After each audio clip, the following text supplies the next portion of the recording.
Madison. I'm one of the registered dental hygienists, and I'm here to talk about flossing. A lot of our patients have questions about how often they should floss, what the right technique is, if they're doing it right. So we'll just go over it real quick. And so you should be flossing every night.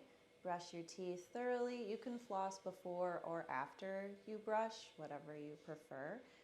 And so what we want to do is when we're taking our floss, we want to wrap it around your two middle fingers so you're not cutting off any circulation. That way you have your index and your thumb to help maneuver it throughout your mouth.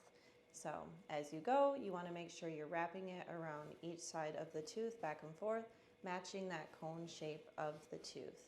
That way you can scoop out anything that's below that gum. I'll show you on my own teeth. And so take your floss, have it wrapped around both fingers, get it enough so you're still going to be able to, go both sides. Get in between, wrap it, and go all the way down.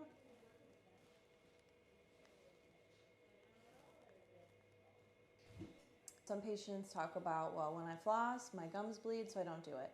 Well, the whole reason that your gums are bleeding is because they're very inflamed. They have a lot of extra plaque and bacteria that's lingering below that gum line.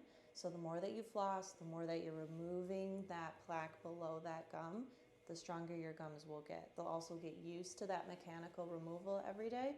It's gonna take maybe about a week for those gums to really strengthen up and get used to flossing. But once you're in that, they'll be looking great.